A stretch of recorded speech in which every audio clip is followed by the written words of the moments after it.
Assalamualaikum warahmatullahi wabarakatuh. Alhamdulillahi rabbil alamin wa bihi nasta'inuhu ala umuri dunya waddin wassalatu wassalamu ala rasulihil amin wa ala alihi wa ashabihi ajma'in wa man tabi'ahum bi ihsanin ila yaumiddin amma ba'd. Jamaah salat maghrib yang dimuliakan oleh Allah Subhanahu wa taala, kita kembali di kesempatan ini bermajelis ilmu, di mana tentu saja ini menjadi bagian daripada kebiasaan umat Islam dari dulu, dari awal datangnya Islam. Mereka dididik untuk talabul ilm, untuk belajar. Makanya budaya dalam Islam itu tidak asal-asalan dalam berpendapat. Bahkan Rasulullah dengan tegas mengatakan al-ilmu qabla al-qawli wal amal. Pelajari dulu sebelum berucap, apalagi sampai beramal atau berbuat. Sehingga tentu saja seorang muslim itu hendaknya memiliki kebiasaan ini dan mengalokasikan usianya, waktunya untuk talabul ilm, untuk belajar. Khususnya yang dimaksud adalah berkaitan dengan syariat ini atau agama Allah Subhanahu wa taala. Jamaah salat maghrib yang dimuliakan oleh Allah Subhanahu wa taala, di kesempatan ini kita ingin mengambil hikmah atau petikan pelajaran dari Al-Qur'an, dari ayat Allah Subhanahu wa taala, yang tentu saja kita landaskan, kita sandarkan kepada para ulama yang berkompeten. Dalam hal ini adalah referensi-referensi atau sumber-sumber dari para ahli tafsir. Jadi bukan dari apa yang menjadi pendapat pribadi kita, tapi dibantu oleh penjelasan dari Rasulullah SAW. Karena tentu sebaik-baik tafsir, ya, para ahli tafsir mengatakan tafsir bil maksud, atau ayat yang ditafsirkan oleh ayat itu sendiri. Karena kadang-kadang ada ayat ditafsirkan oleh ayat yang lain, baik di surah yang lain atau di posisi ayat yang lain. Ada juga ayat ditafsirkan dengan hadis. Itu yang namanya tafsir bil maksud, atau tafsir dengan sumber utama, yaitu ayat dengan ayat, atau ayat ditafsirkan oleh hadis Nabi Sallallahu Alaihi Wasallam. Dan juga baru kemudian ada penafsiran dari para ahlul ilm, para sahabat, juga para ulama yang memiliki landasan, tentu saja memiliki kapasitas dalam menafsirkan ayat-ayat Allah Subhanahu Wa Taala. Tidak seperti sebagian orang yang hanya memahami ayat itu secara secara pribadi, ya, penafsiran pribadi, memahaminya dengan pemahaman pribadinya. Padahal ada penjelasan, ya, baik itu seperti yang kita katakan dari hadis atau dari ayat itu sendiri, ya, dari Al-Quran itu sendiri. Nah, setelah itu kemudian dari para sahabat mungkin yang lebih memahami, ya, manusia atau kelompok manusia yang lebih memahami Al-Quran adalah para sahabat. Ya. Para sahabat, sehingga sepeninggal Rasulullah itu, para sahabat itu atau orang-orang selanjutnya bertanya kepada para sahabat yang memang mereka menyaksikan Al-Quran itu diturunkan. Begitupun dan seterusnya. Jamaah sekalian dirahmati Allah Subhanahu wa taala, kita ingin mengambil pelajaran dari surah Ali Imran ayat 103 dan 104 yang berkenaan dengan salah satu kondisi umat ini. Salah satu kondisi umat ini yang yaitu apa? Berupa tugas. Tugas yang diemban oleh umat ini secara kolektif, secara keumatan. Yang mana tugas ini tentu bukan dalam rangka mencari keuntungan pribadi, tapi memang dia adalah tugas ilahiyah. Karena kita kenal agama ini adalah rahmatan lil alamin. Dia adalah bentuk kasih sayang Allah Subhanahu wa taala terhadap ciptaan. Sehingga Allah menurunkan syariat ini. Allah menurunkan agama ini untuk menyayangi seluruh alam ini. Sehingga jika manusia mengamalkan apa-apa yang diajarkan oleh Allah Subhanahu wa taala, begitupun Rasulullah sallallahu alaihi wasallam, maka dunia ini akan aman.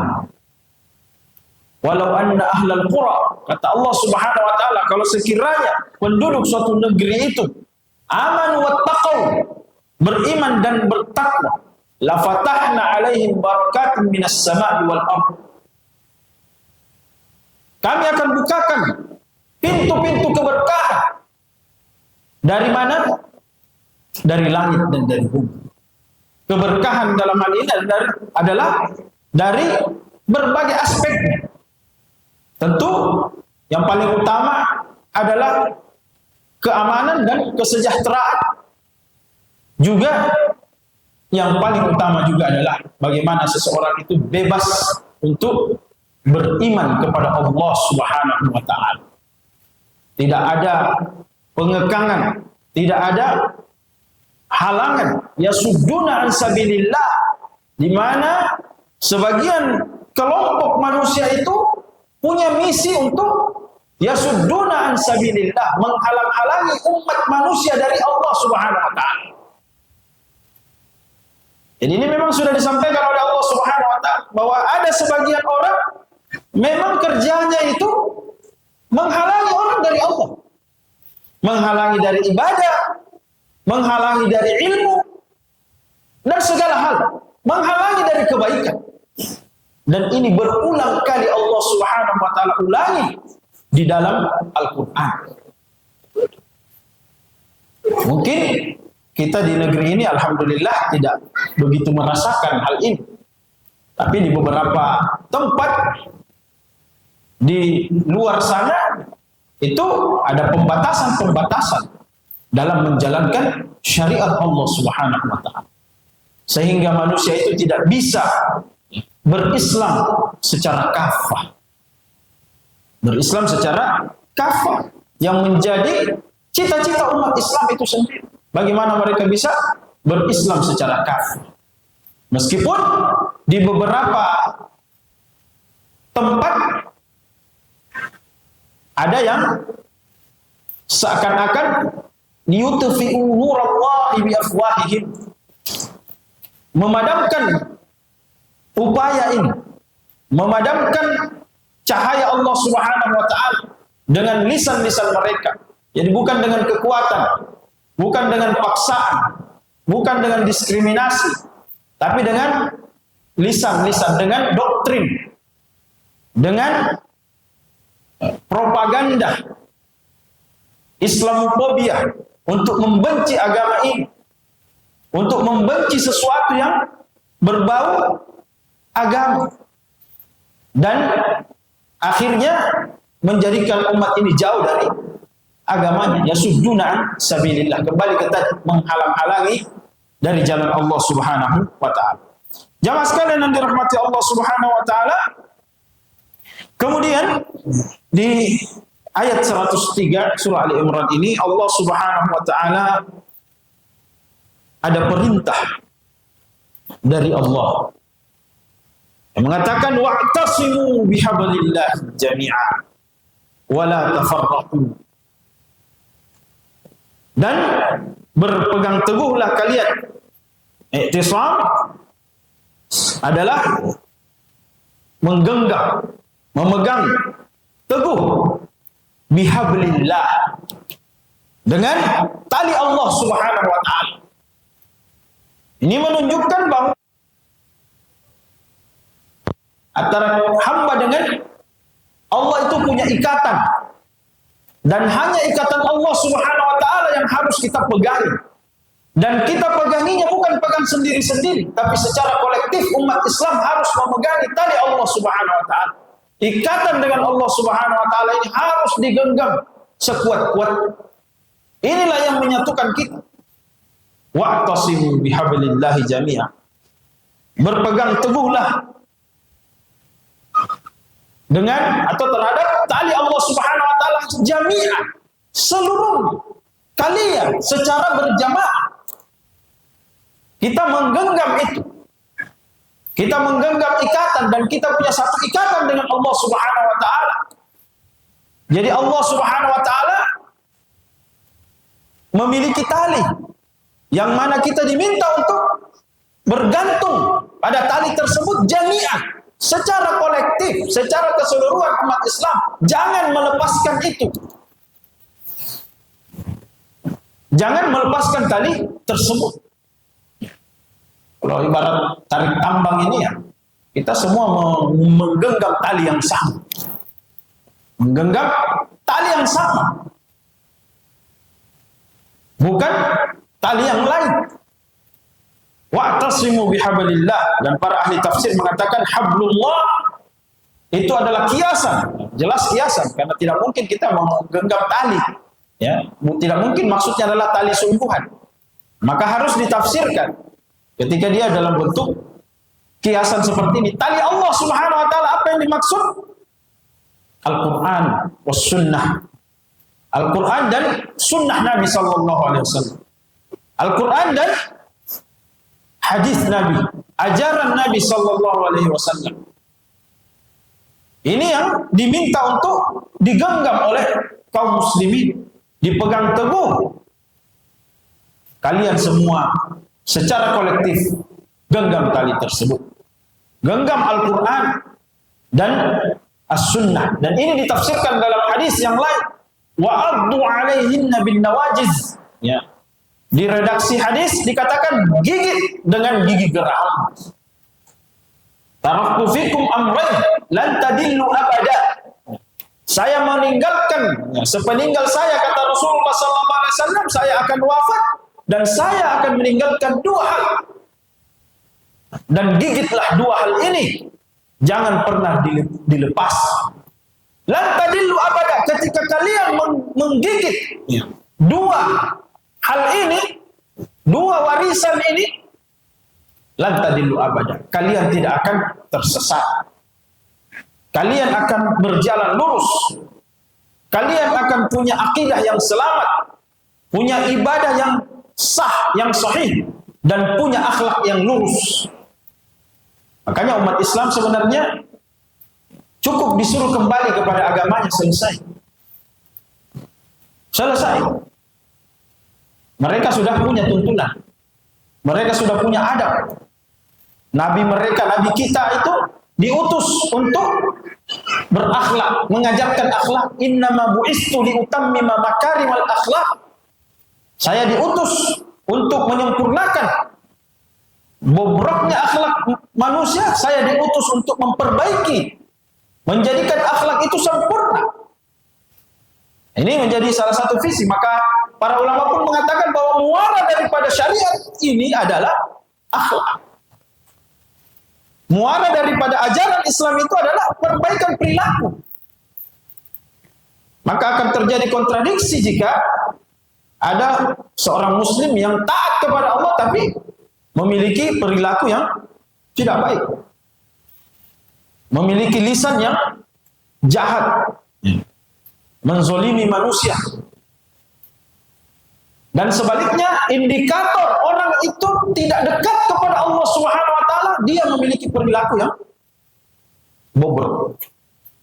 Apapun jabatannya, apapun pangkat, apapun kekayaan, dan posisi kita di tengah-tengah masyarakat, ketika dia memiliki perilaku atau akhlak yang buruk, maka bisa dipastikan orang seperti ini jauh dari Allah Subhanahu wa taala. Jauh dari agama Subhanahu. Dan itu bisa dibuktikan saat ini. Jangan sekalian yang dirahmati Allah Subhanahu wa taala, kembali ke tadi bahwa para ulama menafsirkan hablullah ini dengan Al-Quran dan Sunnah. Maka dikatakan berpegang teguhlah kepada Al-Quran dan Sunnah Nabi Sallallahu Alaihi Wasallam. Kalian semua secara kolektif. Wala tafarraqu. Dan jangan jalan sendiri-sendiri. Jangan berpecah. Jadi perpecahan ini memang bukan menjadi karakter umat Islam. Umat Islam ini suka dengan persatuan. Ajarannya itu persatuan. Bahkan kalau kita kaji rukun Islam, ya, mungkin di satu kesempatan, ya, rukun Islam dari sisi persatuan itu semuanya bermuara pada persatuan. Seluruh dunia, syahadat adalah kalimatun sawa. Kalimat yang sama kita ucapkan, seluruh umat Islam disatukan oleh kalimat ini. Tidak ada kalimat yang berbeda. Ya. Syahadat meskipun bahasa yang berbeda, tapi kalimatnya sama. Kita disatukan dengan satu kalimat. Salat,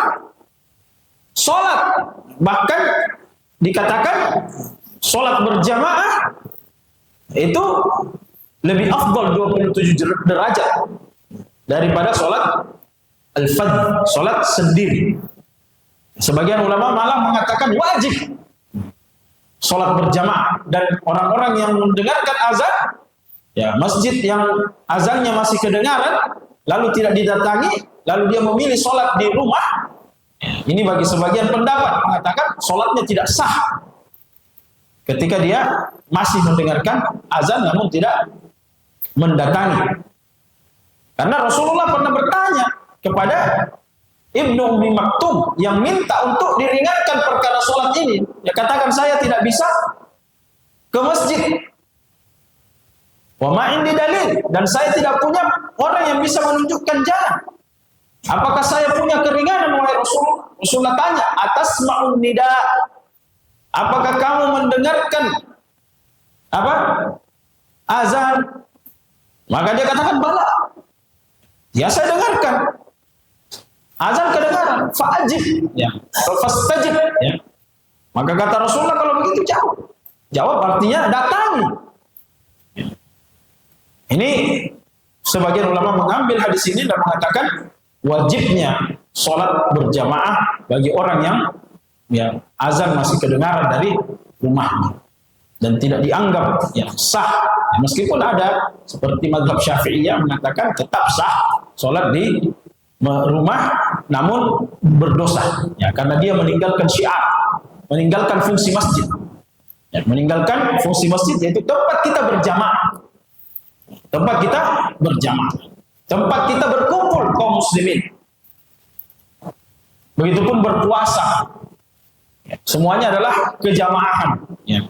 Zakat juga sama, yaitu bagaimana kita muzakki dan mustahik, ya, punya hubungan, menguatkan persatuan antara yang miskin dan yang kaya. Maka Rasulullah katakan, tu'khazu min aghniyaihim faturaddu ila fuqaraihim, dalam hadis Muaz bin Jabal.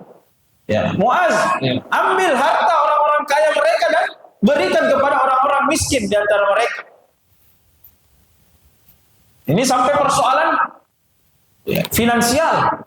Kita diminta, bahkan wajib untuk memperhatikan hal tersebut.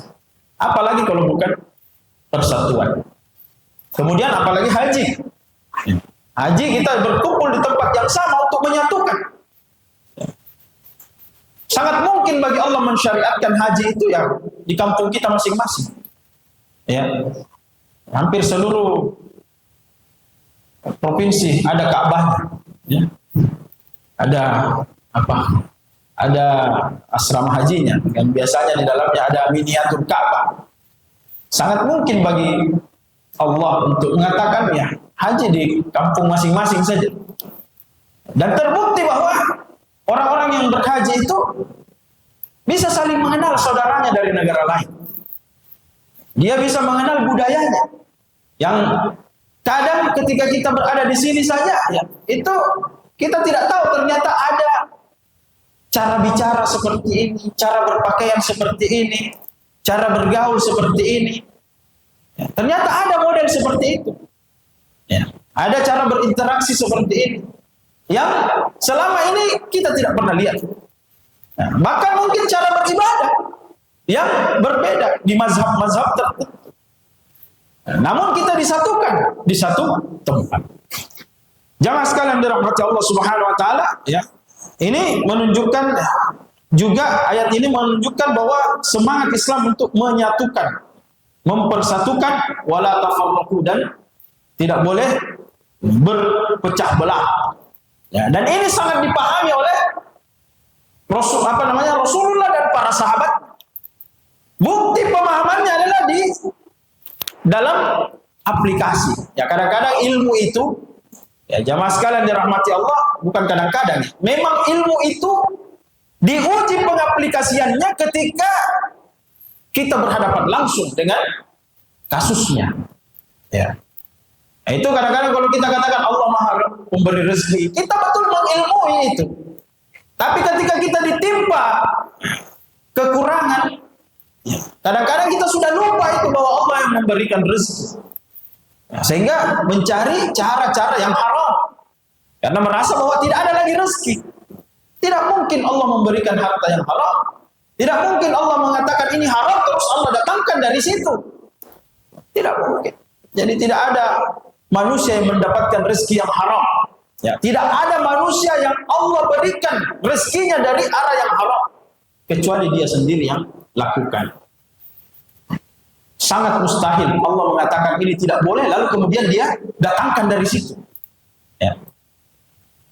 Dia datangkan dari situ, kecuali ada hawa nafsu yang bergerak.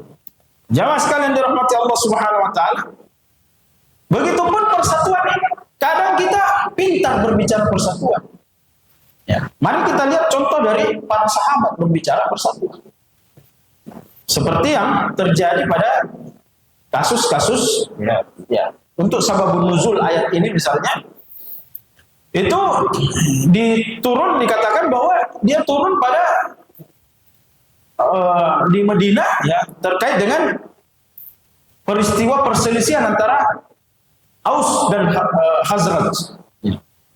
Perselisihan antara kabilah, ya, Aus dan Khazraj ini itu terjadi berlangsung ratusan tahun, kurang lebih 120 tahun. 120 tahun lamanya. Mereka terus berperang, sedikit-sedikit berperang. Nanti datang Islam ke Madinah lalu didamaikan dan tidak pernah lagi berperang.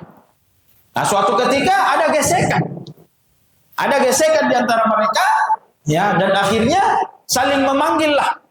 Ya. Satu sama lain mengatakan, ya, mana pendukung Aus dan mana pendukung Khazraj, kita mau kembali berperang. Lalu kemudian Rasulullah datang, ya, dan turunlah ayat ini, diminta untuk kalian semua berpegang teguh pada ajaran Allah Subhanahu wa taala dan jangan bercerai-berai. Jangan berselisih. Diingatkan kembali kepada mereka. Lalu kemudian Allah sambung ayat ini, wazkuru nikmatallahi alaikum. Ingat. Wazkuru nikmatallahi alaikum. Ingat nikmat Allah Subhanahu wa taala kepada kalian. Ingatlah nikmat Allah Subhanahu wa taala. Jadi mereka ini sudah mau berantem, berkelahi antara Aus dan Khazraj, ya, lalu kemudian Allah turunkan ayat ini. Ya. Ingatlah. Apa yang perlu diingat? Artinya ada sesuatu yang terjadi di masa lalu. Apa itu? Perselisihan mereka kurang lebih 120 tahun dari generasi ke generasi yang terwarisi permusuhan. Ya, inilah mungkin kita katakan, ya, 7 turunan, ya. Ya, dibenci 7 turunan mungkin, ya, kalau bahasa kita.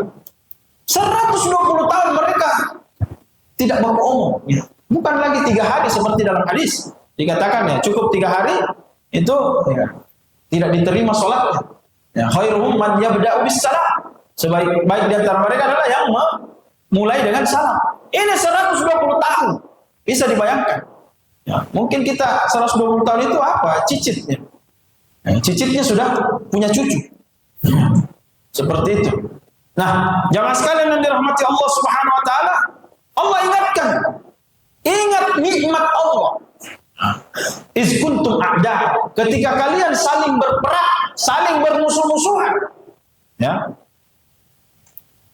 Sekali lagi bahwa Allah mengatakan ini adalah nikmat. Menyebut sebagai nikmat. Nikmat Allah. Ingat nikmat Allah. Apa yang dimaksud dengan nikmat Allah di sini? Menunjukkan bahwa persaudaraan itu, jamaah sekalian dirahmati Allah, bukan sesuatu yang apa? Yang mudah untuk kita wujudkan kalau bukan nikmat Allah. Sehingga ya, ini sama nikmat. Sekarang kita mengatakan nikmat Allah. Apa nikmat Allah yang kita pahami selama ini? Kita punya rumah, nikmat Allah. Kita punya harta, kendaraan, nikmat Allah. Punya aset di mana-mana, nikmat Allah. Nah, ketika kita diberikan nikmat Allah ini, apa yang kita lakukan? Kita berupaya untuk menjaga. Ya, sampai-sampai ya sebagian rumah ada security-nya. Karena dalam rangka menjaga nikmat Allah. Sebagian kendaraan mobil ya ada supirnya. Dalam rangka menjaga nikmat Allah Subhanahu wa taala. Karena kita sudah tidak sempat untuk menjaga, tidak sempat mencuci, tidak sempat ya merawat kendaraan kita, sehingga kita demi untuk menjaga nikmat Allah itu kita harta kita simpan di mana? Di bank. Ya. Atau kita investasikan. Demi apa? Supaya tidak hilang. Ya. Supaya terjaga nikmat Allah Subhanahu wa taala. Anak-anak kita yang juga bagian daripada nikmat Allah Subhanahu wa taala kita upayakan jaga. Tidak dibiarkan keluar seenaknya. Ya. Bahkan ketika keluar kita berikan sesuatu yang bisa menghalangi dia dari, melindungi dia dari bahaya dan lain sebagainya. Menjaga nikmat Allah. Tapi kita lupa bahwa ternyata iktisam ini atau ukhuwah ini adalah bagian daripada nikmat Allah Subhanahu wa taala. Maka inilah menjadi bekal utama kita dalam mencapai tujuan tadi, yaitu amar ma'ruf nahi munkar. Nikmat Allah Subhanahu wa taala. Kita kembali bahwa Allah mengatakan ini adalah nikmat kepada kalian. Kenapa? Kalian dulu bermusuh-musuhan. Bukan main kalau kita bermusuh-musuhan. Susah kita ketemu. Susah kita mau cari jalan. Ya. Apalagi kalau depan belakang kiri kanan musuh semua. Kita mau lewat di mana? Ya. Iya, sebagian orang-orang ya, tetangganya musuhnya semua. Ya. Depan musuh, ya, buka pintu musuh. Ya, tidak bisa senyum. Belok kiri musuh juga. Belok kanan semua dia temani bertengkar. Ya. Nikmatkah kehidupan seperti itu? Tidak nikmat. Apalagi kalau rumah kebakaran, siapa yang mau bantu? Orang bilang, ya, paling orang Makassar bilang di Pacidak, ya, di Pajarra, ya, Jarra. Tidak ada, tidak nyaman. Makanya nikmat terbesar, salah satu nikmat yang besar itu adalah ketika kita punya hubungan baik dengan orang. Kita punya hubungan baik, tidak ada permusuhan dengan orang. Lalu kemudian kata Allah Subhanahu wa taala, fa'alafa baina qulubikum. Dengan nikmat itu Allah ikat hati-hati kalian. Nah, ini diceramai lagi siapa? Orang-orang Aus dan Khazraj ini. Disatukan hati-hati kalian. Ya. Disatukan hati-hati kalian, fa'alafa baina qulubikum fa asbahtum bi ni'matihi ikhwana. Akhirnya dengan nikmat tersebut kalian menjadi bersaudara. Nah, tugas kita selanjutnya jamaah sekalian dirahmati Allah Subhanahu wa taala adalah merawat, menjaga agar nikmat ini tidak lepas.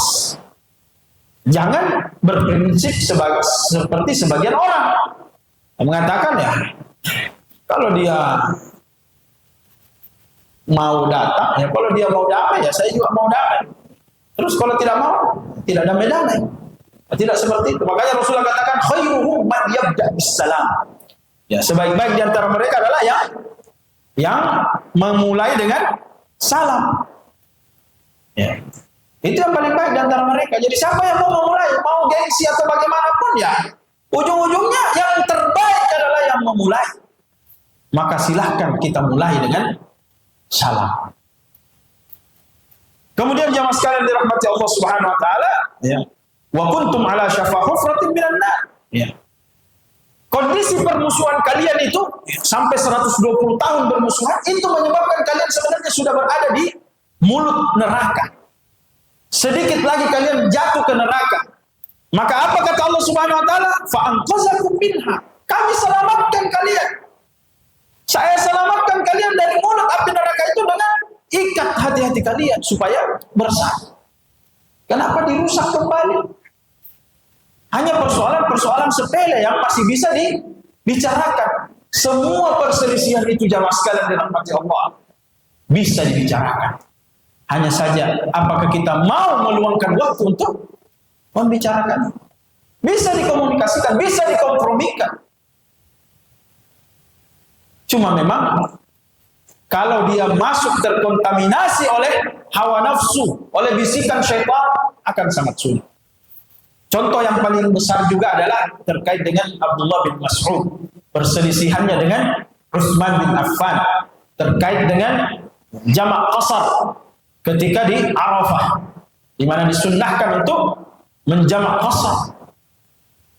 Tapi Utsman bin Affan tidak, mengatakan qasar saja, jangan dijamak. Ya, tetap pada waktunya.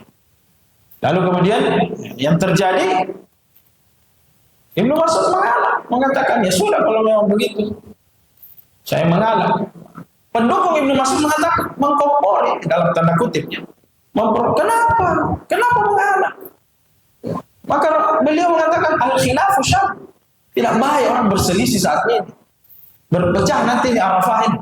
Ya, padang Arafah bisa dua kubu. Al-khilafu syarr. Kita sekarang berkumpul di tengah kaum muslimin. Masalahnya, ya, al-khilaf mas ada yang sholat, ada yang tidak. Ya, karena satu yang jamak, satu tidak. Maka Ibnu Mas'ud terkenal sekali kaidahnya mengatakan al-khilafu syarr. Ya, berselisih untuk saat ini, ya, untuk perkara ini akan berefek, ya, karena pandangannya jauh. Mengatakan efeknya sangat buruk, ya, khususnya bagi musuh-musuh kita yang mencari-cari kesalahan. Nah, itu bayangkan pendapat beliau dia bisa keluarkan legowo. Kalau kita masalah satu Ramadan, satu Syawal saja luar biasa, ya. Tidak ada yang mau mengalah, ya. Ini satu pendapat yang sampai sekarang dipakai pendapat Ibnu Mas'ud itu. Ya. Terlepas dari bagaimana Utsman bin Affan radhiyallahu anhu kenapa sampai berijtihad seperti itu, Allahu a'lam. Ya. Namun intinya kita ingin melihat para sahabat memahami ayat ini. Tidak boleh kita berselisih, apalagi khalifah. Apalagi khalifah. Nah, kemudian kadzalika yubayyinullahu lakum ayatihi la'allakum tahtadun. Demikianlah Allah Subhanahu wa taala ya menjelaskan ayatnya kepada kalian semoga agar kalian tahtadun, mendapat petunjuk. Ini penjelasan dari Allah Subhanahu wa taala mengingatkan kepada kita tentang apa namanya? Tentang sudah masuk ini. Tentang apa namanya? Tentang perselisihan, lalu kemudian nikmat Allah Subhanahu wa taala. Dan yang ayat selanjutnya, ya, kita percepat saja untuk ayat ini. Allah katakan wal takum minkum ummatun yad'una ilal khairi wa ya'muruna bil ma'ruf wa yanhauna 'anil munkar wa ulaika humul muflihun. Setelah kita bersatu itu tadi, ya, setelah kita menjalankan persatuan tadi, ya, maka Allah Subhanahu wa taala memberikan tugas selanjutnya, yaitu bagaimana kita menjadi sebuah umat. Tidak bisa kita menjadi sebuah umat kalau tidak ada persatuan. Nah, inilah menjadi bekal utama dalam program-program Islam selanjutnya. Yaitu bagaimana dia menjadi umat yang bersatu dulu. lalu kemudian masuk kepada agenda selanjutnya, yaitu yad'una ilal khair. Kita mengajak kepada kebaikan. Kebaikan apa yang kita ajak kalau kita bertengkar?